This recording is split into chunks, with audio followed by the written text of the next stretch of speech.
Mixed martial arts has exploded in popularity across America.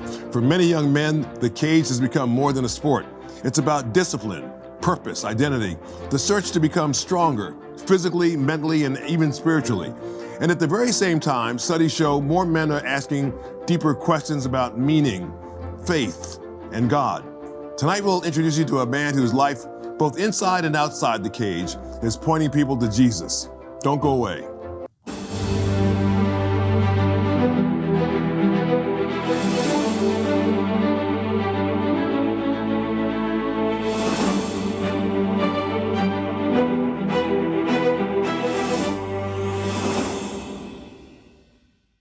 My guest tonight has one of the more unusual professional resumes you'll ever hear. He's an amateur mixed martial arts fighter, a sport that combines wrestling, boxing, jiu-jitsu, kickboxing, and other combat disciplines inside of a competitive cage. He's also a police officer with his local department. And recently, he started enlisting others, better known MMA fighters, to openly talk about their Christian faith through a movement called Roll with Jesus. Jeff Martin joins me tonight. Jeff, take us back to the years before MMA, before you put on the uniform. What was life like for you, and where did Jesus find you? Grew up with a single mom. Life was a little rough. We were bouncing house to house, and then it was just kind of rough. I shouldn't say always rough, but it wasn't always the best. But I had a really amazing mom and a really great family, and we pushed through it. We got through it, and I'm here today. Yeah, that's great. So what drove you to become a police officer? I've always loved to help people. For some reason, I've always been able to connect with people really well. I've been able to just talk to people, relate, and it's just something that kind of just fell in my lap, and I decided I wanted to pursue it. Yeah, and you're right there in the hometown where you grew up, and you're Correct. able to serve your neighbors. You know, this is for you. It's really about loving your neighbor like you love yourself. 100%. Yeah. Yep, I try to treat everybody like I would want to be treated myself. Yeah. Well, this is all exciting for us. I mean, I know there are a lot of people watching who have never before talked to anybody who's a mixed martial artist. You know, somebody who does that. I mean, it takes tremendous discipline, I'm sure. Do you have to be big to do that? Do you have to be big to be a mixed martial artist, or can you be any size? Oh no, I feel like the bigger you are, the harder it is. I feel like got a lot more muscle and a lot more cardio to go through. Honestly, like part of the sport jiu-jitsu was made actually for the smaller guy, so it's great for everybody. How'd you get started? What drew you to it? Well, my whole life I've always been fighting, and I became a police officer and realized that I need to do something a little bit more to help myself and also more discipline in my life. So I decided to pick up jiu-jitsu in 2019. I boxed a little bit when I was younger, and ended up just falling into martial arts, loving it. And that's kind of where I'm at right now. Wow. So, but you obviously, to do any of that, you've got to work out. I mean, you can't just, you don't come right out of your living room, reading the comics to say, you know what, I think I'm going to be a mixed martial artist. No. You won't last too long, probably, right? No, it takes a lot of discipline, honestly. I mean, you got to watch the food you're eating. You got to make sure that you're doing the right things, getting enough sleep, making sure that you are resting well, because injuries come a lot, as I've fallen into a couple injuries. But yeah, I mean, you really got to stay disciplined. And I, like you said, I am a Christian, and it kind of goes hand in hand together. You got to have discipline in everything you do in life. Yeah. When did you become a Christian? So I've been a police officer for 10 years now. I fell into some PTSD really bad. Actually ended up having 2 suicide attempts. And I ended up going to church one day. My friend is a pastor and reached out to me out of nowhere one day and was like, "Hey man, how you doing?" And I'm like, haven't heard from him in a long time. And he said, "Hey, when you get a chance, you should come check out the church." Ended up going to church, falling in love with it. And it did more for me than any medication's ever done. It changed my whole entire life. And due to my hard times and everything else and doing things Jeff's way, I gave myself to the Lord, and I got baptized on Easter of 2023. Wow. And my life has been amazing. Yeah. Well, that's a great testimony, brother.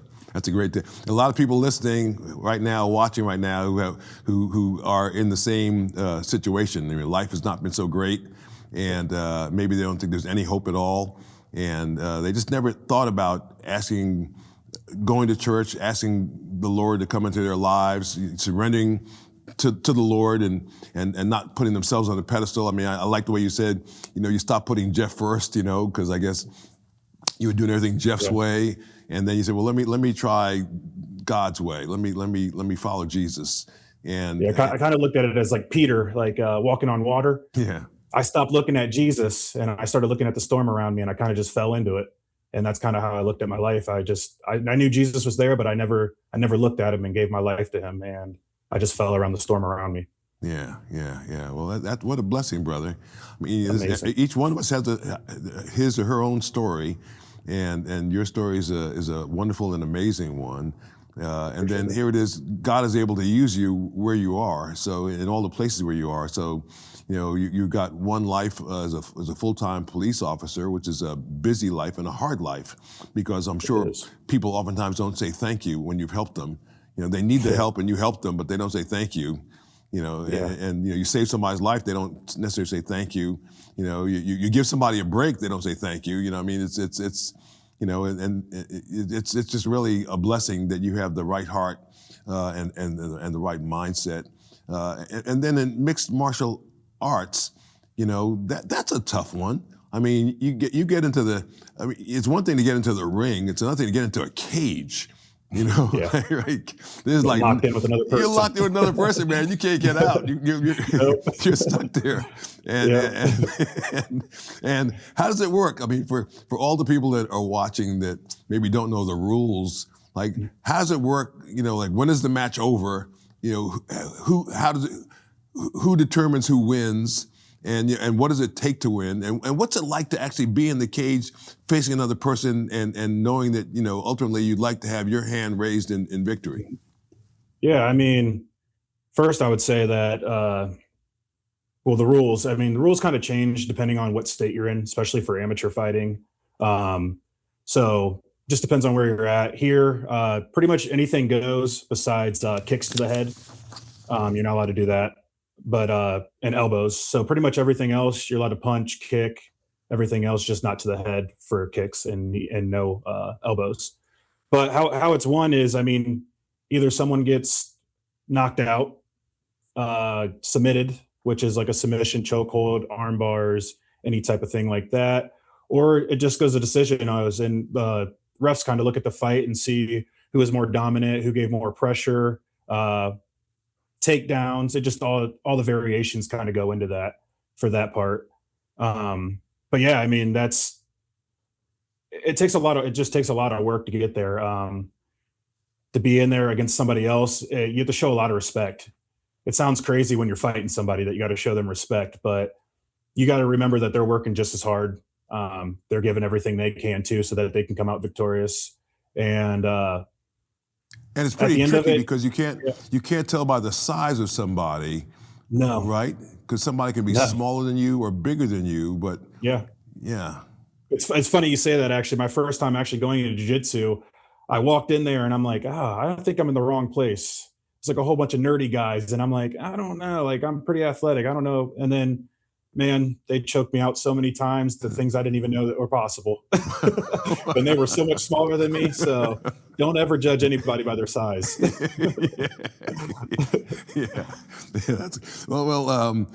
So you actually train people for this as well. Mm-hmm. I mean, what do you tell the people that you train? How do you get them ready for it? And what do you tell them? And what are they looking for? And what do you find that people are looking for when they come into the sport? So real quick, why I got into actually training and not fighting as much anymore, I had a really bad injury where I snapped my Achilles. So it kind of put me back, and I feel like God told me that you're not done yet. You're just this in a different way. So I think my biggest thing was just helping others, like I do as a police officer. I love to help people. I love to make people better. I know what it's like to be in the ruts, and I know what it's like to be down. So any way I can help pick somebody up and make them a better person all the way around, that's me. I'm going to do it. I'm going to always be there with my hand out to help anybody stand up. And I feel like this just teaches you a lot of discipline. You got to have a lot of faith. You just got to put in the time, and I'm there for it. I'm there to help anybody get through anytime, whether that be anything. And I kind of looked at it like my why I kind of got into it is kind of looked at it as like the paralyzed man in the Bible. You know, he didn't get there because of his himself. He got there because of his friends, and he was able to lean on his friends. And that's kind of what fighting is for me as the coach. Is we lean on each other and we make each other better every day. And as long as we get 1% better every day, that's all I care about. You know, there are a lot of studies right now showing young men are searching for spiritual depth in their lives, for purpose, yeah, and meaning. Is that what you're seeing too with a lot of the young people that you're training? Oh, 100%. I mean, you see their confidence go up, you see them smiling, you see their ego, even when they're getting punched up and bleeding, you see them smiling like, I love this. Like, I needed this in my life. I needed to get up and move because a lot of us stay so stagnant in life. And I feel like once you get up and do something and you could feel it and you could just push yourself, I feel like it's just, you just get better. And I see that with everybody that I come in contact with. Through MMA, whether it's working with me or work with other people, it's just a great community, a great brotherhood. It seems So you just know you're not alone. It may be kind of unusual for me to say this, but it seems to me that MMA, being in this mixed martial arts world and fighting, kind of teaches you to have a newfound respect and consideration for other people. You know, as crazy as it sounds, you know, to those of us who aren't in it, I mean, you have to really become considerate. You certainly learn to consider other people. You don't judge people based on their size. So I think it probably teaches you a lot of stuff that you wouldn't learn otherwise. You know, from being in that cage with another human being that's in contention with you, but at the same time, at the end of the day, you've got to really think a lot about them. And is there a sense of love and camaraderie that comes after a match? I mean, after you've fought with somebody, you know, is there a feeling of love, deep love in your heart for them? Or tell me about that. Yeah, I mean, personally for me, I feel like when you share blood and sweat with anybody, and it just it's like it's a brotherhood. Honestly, I mean, we're very few who are willing to step in the cage, and anybody who does, like, props to them because anybody could sit at home and say this, and that, and I feel like when you're able to step in the cage with another person, like I said, and bleed and sweat, you just get a bond. It sounds so crazy to say, but it's a bond, and yeah, I mean, you have a lot of respect for people. So you've got this organization that you roll with Jesus, and it's you and some other mixed martial artists, I'm guessing, as well, who are encouraging young people to join you. Correct. Tell me about Roll with Jesus. So Roll with Jesus, it was on my mind for so long. After I got baptized and got into started fighting, I was like, man, there has to be something here to be able to reach other people who have the grit and not the regular people you see, I guess, in a typical church. And that's when I snapped my Achilles, and I felt like God was like, now it's time to sit down and really think about something. And during that time, I sat down, thought, and prayed, and Roll with Jesus popped in my head. And I was like, wow, we could do sermons and seminars together, right? We could teach people about God and Jesus, and we could just do so many things with martial arts because they go hand in hand so much. I mean, you got to have discipline. You got to have discipline in your faith. You got to be able to put your ego to the side. Everything just goes hand in hand. And that's kind of how I got started with it. And I'm still working on getting it to where I really want it to be. And feel like God every day is telling me new things on how to get it going, putting new people in my life to get it to where it needs to be. Cause I really want to focus on helping not only kids, but just adults who are troubled and who have no one to lean on and no one to put forward, and know that, hey, like, even if you want to be a tough guy, you still have to be willing to kneel to Jesus.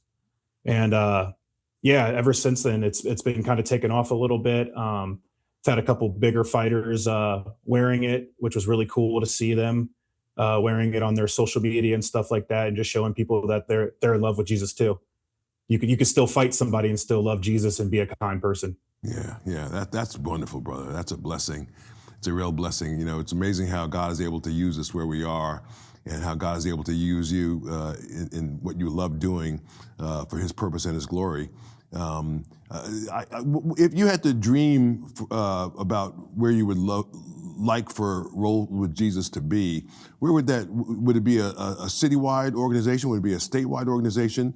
And would it would reach out to mostly troubled younger people, or people who are having a tough time, which is a lot of people? Yeah. I think personally, I would love to see it grow.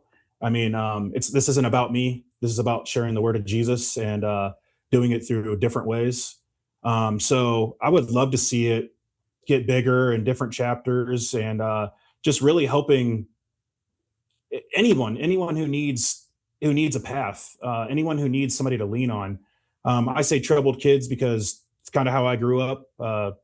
So it kind of resonates with me a little bit, but I would love to see anybody who loves combat sports, just to dive in and take a look at it and just be a follower of Jesus and share the word through what we love to do. Yeah. That's what I would love. What was the hardest part for you?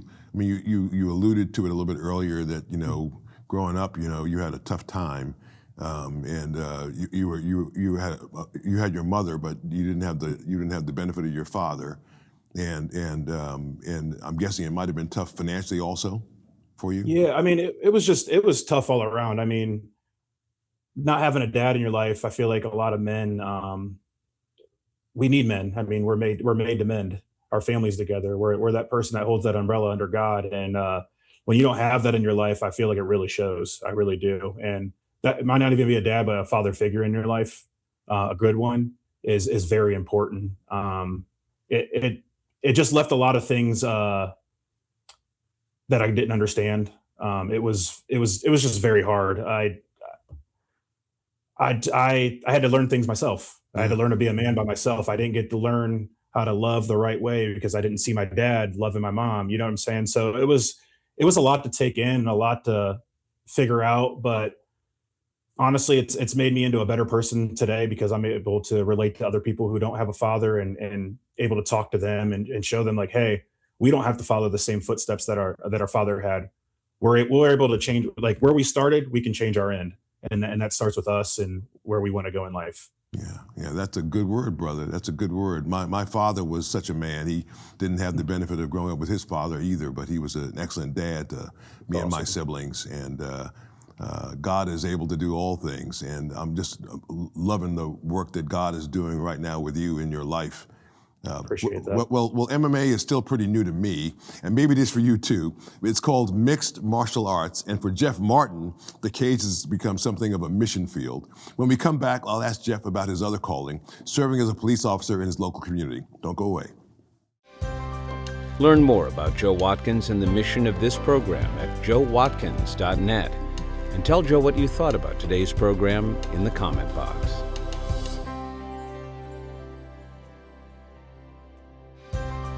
Joe Watkins' State of Independence is a production of Lighthouse TV, positively different. Made possible in part because of the support of viewers like you.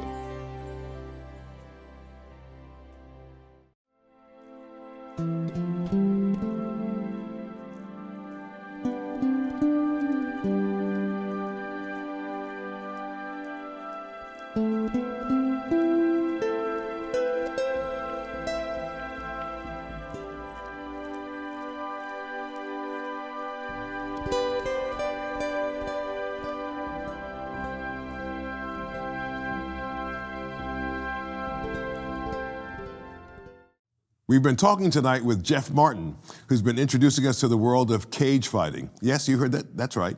It's called mixed martial arts, a sport that combines multiple fighting disciplines like wrestling, boxing, and jiu-jitsu inside a competitive cage. But Jeff is also a follower of Jesus, and he's taken a message of forgiveness, purpose, and faith to some of the toughest men in the world, MMA fighters. And Jeff, you also serve as a police officer in Canal Fulton, Ohio. So what first drew you to law enforcement? You talked a little bit earlier about, PTSD, because I know it's got to be a tough job. But what drew you to law enforcement, and then what was it that caused you to have PTSD? I'm in Northeast Ohio, but it say that one more time. What drew me into being a police officer? Yes. Sorry about that. Yeah, what drew you into being a police officer first? Like I said, I really love helping people. I really do. Ever since I was a little kid, I would go to the Salvation Army and help out when I could. Just always something I always loved to do is just, honestly, I think it came from, I always knew what it was like to be like super sad. So just seeing people have smiles on their face and stuff like that just kind of drove me to just help people. So being a police officer was just something I wanted to do. Is either that or go to the military, and I ended up tearing my ACL. So wasn't the military. So next best thing was being a police officer. So that's kind of how I ended up there. Yeah, it's very, very cool. You talked a little bit earlier. You mentioned, you had before you came to Christ. One of the challenges you had was post-traumatic stress disorder, which you suffered from, which a lot of people do. But was that from your work as a police officer? Yeah, I mean, I'm sure a little bit of it was also as a child, growing up, like I said before. But yeah, I mean, as a police officer, you see a lot of things that you think that you will be okay seeing. And I've talked about it before. I'm an open book. I actually had a call where somebody I went to high school with ended up committing suicide in front of me. And no. yeah, after that, I thought I was fine. Somebody I was working with, great friend, told me, "Hey man, like you should get some help. Just go talk to somebody." And us men, our ego. And I was just like, I'll be all right. I'll be good. I've seen everything. I'm all right. And I wasn't all right.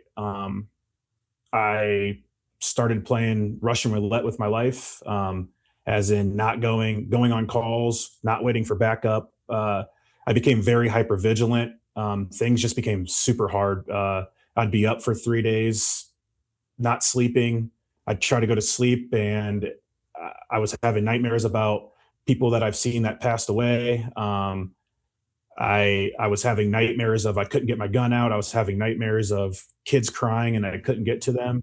And I just, and a lot of life things just happened, and I just couldn't do it anymore. And I ended up having 2 suicide attempts. Thank God none of them went through. God had a better plan for me. And yeah, I'm here today, and I love my life. And I would tell anybody, things can get really, really dark.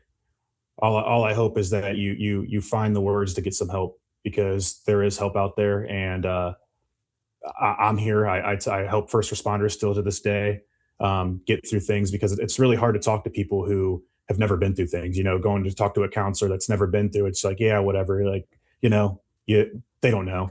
But being able to actually talk to somebody who's been through it, I felt for myself was very helpful. So like I said, if anybody's ever struggling, always feel free to reach out. I don't care who you are. I don't care what you do. I'm always here to help anybody, because I know what it's like. And I've been on the other side of the phone where somebody's called me, explained to me that they are telling me that they wanted to kill themselves, and I felt so hopeless. And that was one of the hardest things, because I kind of seen myself and my family, what I put them through, and my friends at the police department, I put them through. And I never want to have anybody feel that way again. So please reach out. Yeah, that's wonderful, wonderful words, brother. Wonderful words.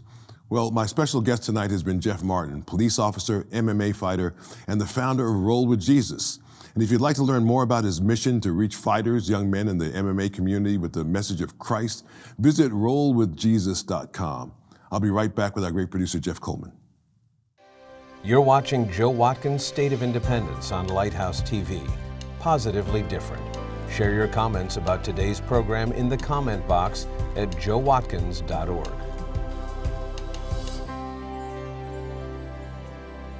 Share your comments about today's program in the comment box at joewatkins.org. This program is a production of Lighthouse TV. Positively different. Made possible in part because of the support of viewers like you. And now let's talk to our great producer, Jeff Coleman. Yeah, when I was in MMA, Joe, I'll never be able to say that. in my life. Yeah, me neither. Look, I think this is this amazing story first, but the fact that a sport which is based on violence can also be a sport that is used for tremendous good. Not only to give young men a framework for self-discipline and purpose, something to aim for, but in the relationships that are formed in locker rooms, off camera, outside of the cage. Mm-hmm. So I think it's very encouraging because it certainly is a sport that is growing fast and people are watching. And to have purpose attached to this sport, I think is a really big deal. So I love Jeff's story. Yeah. What an inspirational guy. Yeah, great story. I just love it. Love his honesty, his spirit, just wonderful. Yeah, honesty is a much safer place to be, and he had it on full display today. It was great. Yeah. Well, you may not be in a literal cage, but Scripture describes life in the language of battle. And most of those battles are invisible to the human eye, but they're incredibly serious. The battle for truth, the battle for purpose, the battle against fear, temptation, addiction, and despair. I hope tonight's conversation with Jeff Martin encouraged you to keep fighting the fight of faith. Don't give up. Keep trusting God through every step of the journey. God is faithful, and Jeff Martin is living proof. If you have a moment, send me a comment at joewatkins.org. I'd love to hear from you. From America's first capital, Philadelphia, I'm Joe Watkins. For Jeff Coleman and the entire team here at Lighthouse TV, thanks so much for watching. We look forward to seeing you next week. I did take karate lessons. Did you? For a couple of years. But I stopped that for my yellow belt. To replay and share this episode of State of Independence or visit our library of past programs, visit joewatkins.org and subscribe to our YouTube channel.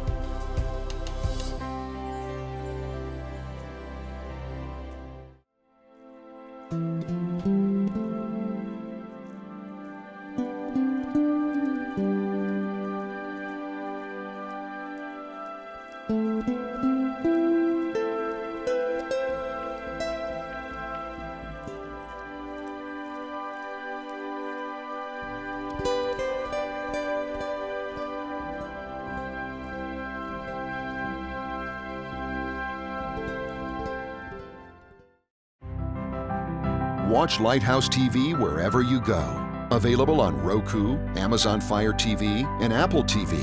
You can view our in-house studio productions on demand or watch what's on the station right now with our 24/7 live stream. Search Lighthouse TV online on your streaming device or go to our website for more information. Visit lighthousetv.org to stay connected. There you can find out what's currently on the air and coming up. How to watch in your area on cable, satellite, broadcast, or streaming devices. Watch past programs or our live stream. Follow us on social media and learn more about the station, our hosts, and our programming. Lighthouse TV, positively different.